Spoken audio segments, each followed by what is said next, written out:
Hello students, welcome to Pharmacy Notes by US. Today we discuss classification of drug of natural origin part 2. यानी कि अपने previous videos में बात की थी कि जो क्लासिफिकेशन है ड्रग्स का उसका पार्ट 1 का बारे में डिस्कशन कर चुके थे। अब अपन डिस्कस करेंगे पार्ट 2 के बारे में। So let's start.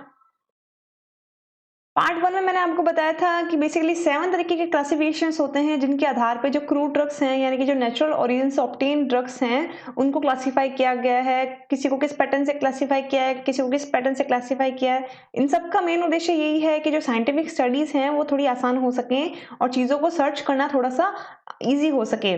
सबसे पहले क्लासिफिकेशन में मैंने पिछली बार आपको बताया था अल्फाबेटिकल क्लासिफिकेशन। अल्फाबेटिकल क्लासिफिकेशन मैंने आपको बताया था कि जो भी ड्रग्स हैं चाहे वो प्लांट ओरिजिन से मिलती हैं चाहे वो एनिमल से मिलती हैं, कोई भी डिक्शनरी में या कोई फार्माकोपियम उनको अल्फाबेट के हिसाब से अरेंज किया गया है, लाइक ए बी सी। यानी कि जब सबसे पहले आप वो खोलोगे तो आपको ए लेटर से आने वाले जो भी ड्रग्स हैं चाहे उनके बायोलॉजिकल सोर्स नेम हो या चाहे उनके ट्रेडिशनल या फिर लोकल नेम्स हो, उनके आधार पर उनको one by one according to alphabet arrange किया गया है। आज अपन बात कर रहे हैं मॉर्फोलॉजिकल क्लासिफिकेशन की। अब मॉर्फोलॉजिकल क्लासिफिकेशन क्या होता है उसके बारे में बात करूंगी, इसकी मेरिट्स के बारे में बताऊंगी, डिसएडवांटेजेस के बारे में बताऊंगी एंड कुछ एग्जांपल्स के थ्रू भी इसको समझाने की कोशिश करूंगी। तो morphological classification is the crude drugs are arranged according to the morphological or external characters of plant part or animal part, like that which part of the plant is used as a drug. Examples leaves, root, stem. अब morphology की मैं बात करूं तो morphology क्या है, यानी कि उस पर्टिकुलर प्लांट के अंदर चीज कौन सी काम आ रही है, उसकी मॉर्फोलॉजी क्या है, उसके अंदर स्टेम्स हैं, उसके अंदर लीव्स हैं, उसके अंदर रूट है, ये सारी की सारी चीजें। अब मॉर्फोलॉजी या फिर उसका एक्सटर्नल कैरेक्टर प्लांट कोई भी प्लांट पार्ट का क्या है उसके आधार पर इसको क्लासिफाई किया गया है। जैसे कि सपोज कि मैं कहूँ कि मुझे ये पता है कि नीम की पत्तियां काम आती हैं, तो यहाँ पे कौन हो गया इसका main chemical, leaves. Leaves is the main target to classify, यानी कि अब नीम के जो लीव्स हैं उनको बेस बना के है जो कि एग्जांपल दिया गया है। अब यहाँ पे जैसे मैं लीव दूंगी तो लीव के आगे आपको मिलेगा नीम, यानी कि ऑब्वियस नीम के अंदर लीव्स को भी यूज किया जाता है कोई ना कोई एक्टिविटी के लिए। तो बेसिकली कहने का मतलब ये होगा कि जो मॉर्फोलॉजी है उसका मेन उद्देश्य ये है कि जो प्लांट के एक्सटर्नल कैरेक्टर हैं, लाइक प्लांट की लीव्स, रूट, स्टेम्प, उनके पार्ट के आधार पर उनको क्लासिफाई करना। अब प्लांट की अगर मैं पार्ट की बात करूं तो बहुत सारे प्लांट्स के पार्ट हैं, जैसे कि चाहे उसकी लीफ हो गई, फ्लावर हो गया, उसके सीड्स हो गए, बर्ड्स हो गए, उसके वस्कुलर टिश्यूज हैं, ground tissues, root, shoots, hairs, tip, ये सारे के सारे उसके पार्ट हैं। कोई भी जो ऑर्गेनाइज्ड फॉर्म में है या फिर अनऑर्गेनाइज्ड फॉर्म में हो सकता है, उनके आधार पर इसको क्लासिफाई किया जा सकता है। उसके बाद अगर अपन बात करें मॉर्फोलॉजिकल क्लासिफिकेशन की, तो मॉर्फोलॉजिकल क्लासिफिकेशन में बेसिकली इनको दो तरीके से डिवाइड किया गया है। एक किया गया है ऑर्गेनाइज सेल के हिसाब से और दूसरा अनऑर्गेनाइज क्रूटर के हिसाब से। ऑर्गेनाइज एंड अनऑर्गेनाइज में मैंने आपको डिफरेंस बताया है कि ऑर्गेनाइज तो बेसिकली वो है जो कि सेल्यूलर पार्ट है, यानी कि सीड, लीव्स, बाकी इस तरीके से, वाइल जो अनऑर्गेनाइज्ड है या फिर असेल्युलर पार्ट है, जैसे कि जो रेजिन्स हैं, कोई लैटेक्स है या कोई जूस एक्सट्रैक्ट हो रहा है, कोई गम एक्सट्रैक्ट हो रही है, they are unorganised in nature. उन दोनों के आधार पे है जो कि सिस्टम की मॉर्फोलॉजी को है जो कि बताया गया है और उसके आधार पे प्लांट्स को काफी ज्यादा क्लासीफाई करने की कोशिश की गई है। तो सबसे पहले अगर मैं आपको एग्जाम्पल के थ्रू बताऊं तो एग्जाम्पल ऑफ ऑर्गेनाइज्ड क्रूटक्स के बारे में अपन बात करेंगे, जहां पे सबसे पहले जैसे कि सीड। अब कौन कौन से प्लांट्स हैं जिनके अपन सीड्स यूज करते हैं, उनके अगर एग्जांपल देंगे तो लाइक नक्स वोमिका के सीड्स यूज किए जाते हैं for pharmacological activity, strophanthus, isabgol and castor. यानी कि अगर बात की जाए मॉर्फोलॉजी की, तो मॉर्फोलॉजी में कहने का मतलब ये हो गया कि कोई भी पार्ट ऑफ प्लांट जो कि यूज आ रहा है उसके आधार पर अपन इसको क्लासिफाई कर रहे हैं। यानी कि अपने को पूरा का पूरा प्लांट के बारे में सर्च करने की जरूरत नहीं है, अपने को डायरेक्टली उन्होंने ये कह दिया कि इसकी एक्टिविटी इस पर्टिकुलर पार्ट ऑफ प्लांट में अवेलेबल है और कौन कौन से ऐसे प्लांट्स हैं जिनके सेम वही पार्ट पे वो एक्टिविटी अवेलेबल है डिफरेंट फार्माकोलॉजिकल एक्शन के साथ, उन सारा का सारा एक साथ लिस्ट में उनको क्रिएट की गई है। और एग्जांपल की बात करें जैसे सीड्स में तो अपने देख लिया नक्स वोमिका सीड, स्ट्रेफेंथस, इसबगोल, कैस्टर। लीव्स में अगर बात करेंगे कौन कौन से प्लांट्स हैं जिनकी पत्तियों के अंदर कोई ना कोई एक्टिविटी कंपाउंड पाया जाता है, तो वो है सेना, डिजिटलिस, वसाका, यूकेलिप्टस, ये सारी की सारी। बाग्स की बात करें तो cinchona, kurchi, cinnamon and quillaia, here is cinchona bark. Then rhizomes की बात करें तो टर्मरिक यानी हल्दी, जिंजर, वेलेरिन एंड पोडोफाइलम्स, जिनमें राइजोम्स पार्ट है जो कि यूज किया जाता है कोई ना कोई एक्टिविटी के लिए। ऑब्वियसली हल्दी में अगर आप देखो तो हल्दी है वो एक राइजोम पार्ट है किसी भी प्लांट का। अगर आप दालचीनी यूज करें तो दालचीनी एक बार्क है। फ्लावर्स की बात करें तो फ्लावर्स में एग्जांपल्स हैं क्लोव, पायरेंथ्रम, एटिमिसियन, सैफरॉन, यानी कि जो सैफरॉन है यानी कि केसर है या क्लोव है यानी कि जो लौंग है, उनमें फ्लावर पार्ट यूज किया जाता है प्लांट का, यानी कि इनमें है जो कि मेन केमिकल कंस्टिट्यूएंट पाए जाते हैं जो किसी ना किसी एक्टिविटी के लिए रिस्पॉन्सिबल होते हैं।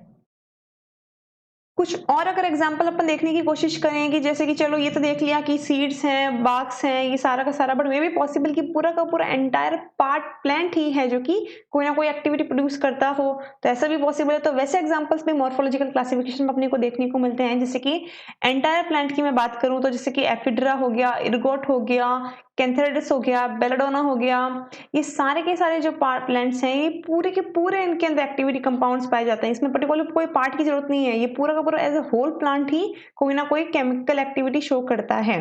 रूट्स की बात करें तो rauwolfia, ipecacuanha, aconite and jalap, it is the ipecacuanha root.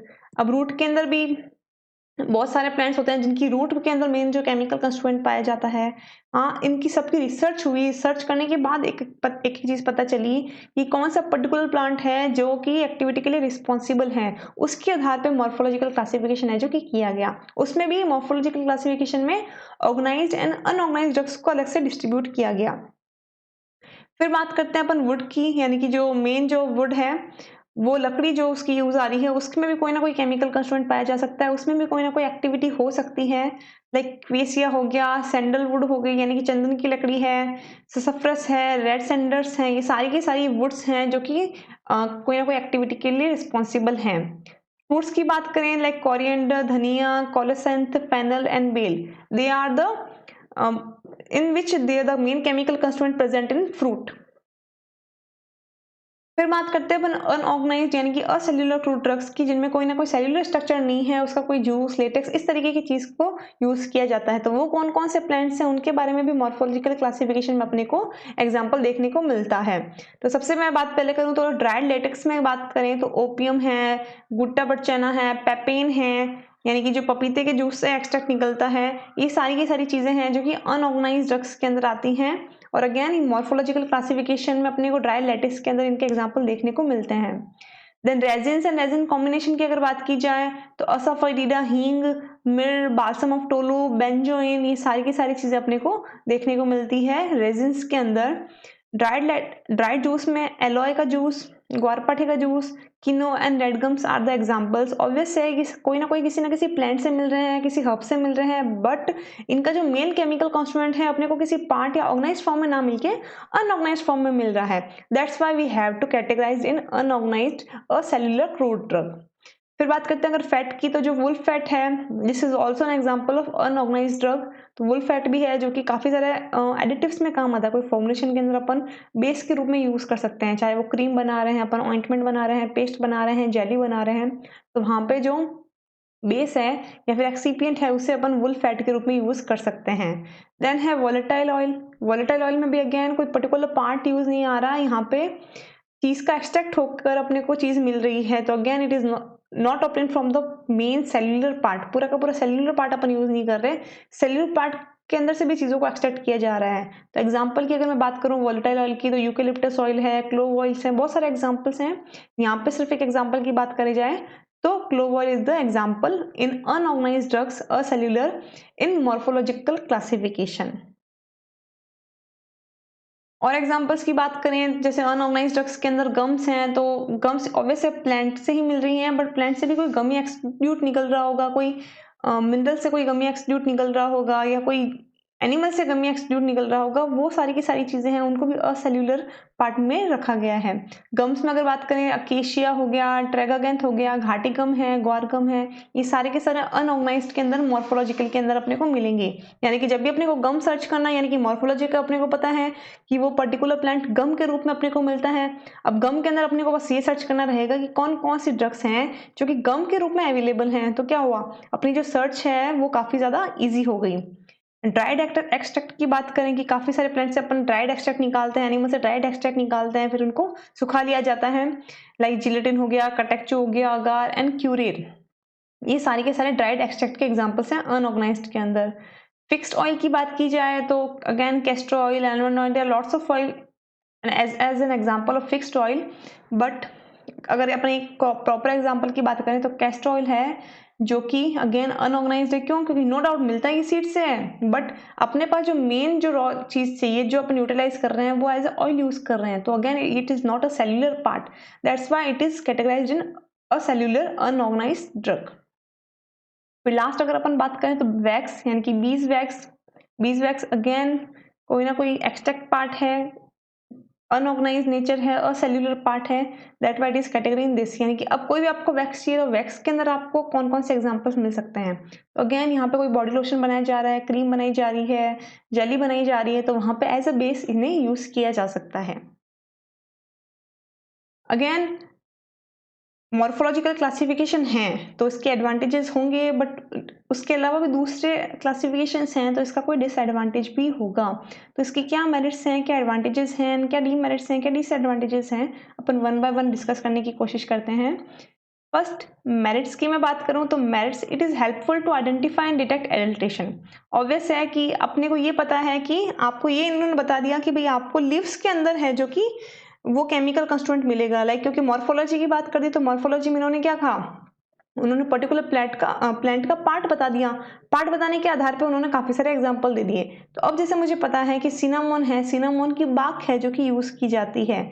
अब बाक के अंदर भी मुझे ये पता है कि वो दिखती कैसी है, तो एडल्ट्रेशन यानी कि मिलावट से अपन बच सकते हैं। कैसे?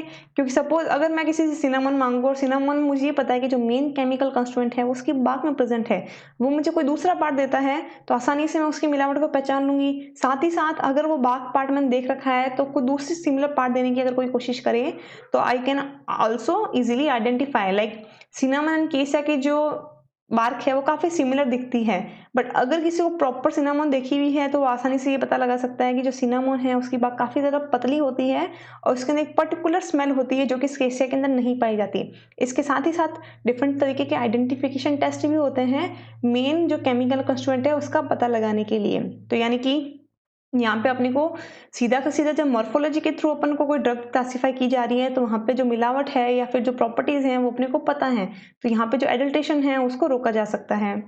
The system of classification is more convenient for practical studies and especially when the chemical nature of drug is not clearly understood। साथ ही साथ अपने को सीधा का सीधा उन्होंने ये कह दिया कि भाई बार्क है और ये बता दिया कि पूरे के पूरे प्लांट में बार्क एक ऐसी चीज है जिसमें केमिकल कंस्टिट्यूएंट अवेलेबल है। तो अपन लोगों के लिए क्या हो गया, प्रैक्टिकल स्टडीज करनी है तो उसके लिए भी वो चीज कन्वीनियंट हो गई। साथ ही साथ सपोज अपने को केमिकल नेचर नहीं पता था, कोई एक्टिविटी नहीं पता थी, तो एटलीस्ट अपने को ये तो पता चल गया कि ये पार्ट है जो कि मेन रिलेट करता है कोई भी डिजीज को क्योर करने के लिए या कोई भी फार्माकोलॉजिकल एक्शन प्रोड्यूस करने के लिए। तो उस पर्टिकुलर प्लांट के पार्ट को अपन उसके केमिकल नेचर को जाने बिना आसानी से अंडरस्टूड कर सकते हैं। देन डीमेरिट्स की बात करें या डिसएडवांटेज की बात करें कि ऑब्वियसली इसके कुछ डिसएडवांटेज भी होंगे। तो there is no correlation between chemical constituents and therapeutic action. Again क्योंकि ये किसी ना किसी पार्ट के थ्रू बता रहा है, तो जैसे कि इन्होंने ये बता दिया कि बाक है जो कि काम आती है सिनामोन की, बट इसके थ्रू अपने को ये नहीं पता चलता कि इसके अंदर कौन सा केमिकल कंस्टिट्यूएंट अवेलेबल है और सिनामोन किस काम आती होगी। तो यानी कि कहीं ना कहीं मॉर्फोलॉजिकल क्लासिफिकेशन में ये रिलेशन नहीं आता कि उसका यूज क्या होगा या उसमें केमिकल कंस्टिट्यूएंट कौन से प्रेजेंट हैं। Then repetition of drug of plant में भी ऑकर, ऑब्वियस है। क्यों? क्योंकि एक क्लासिफिकेशन तो है कि भाई मॉर्फोलॉजी के हिसाब से सीड्स हैं जो कि इसके काम आते हैं, बट मे बी पॉसिबल कि उसी प्लांट्स की लीफ भी काम आती हो, तो सीड्स के अंदर भी क्लासिफाई हो गया और लीव्स के अंदर भी क्लासिफाई हो गया, तो यहाँ पे थोड़ी बहुत कंफ्यूजन भी क्रिएट हो सकती है। Then last, it does not give an idea about biological source, chemical constituent and use. Again क्योंकि सिर्फ और मॉर्फोलॉजी बता रहा है, सिर्फ और सिर्फ इतना बता रहा है कि भाई इस पर्टिकुलर पार्ट में इस प्लांट के आपको वो एक्टिविटी मिलेगी या इसका ये पार्ट यूज किया जाता है, उसके बाद भी आपको ये नहीं पता चलता कि कहाँ से ऑब्टेन हुआ है, बेसिकली इसका मेथड क्या है आइडेंटिफिकेशन का, इसके अंदर केमिकल कंस्टिट्यूएंट कौन से प्रेजेंट है या फिर इसका यूज क्या होगा।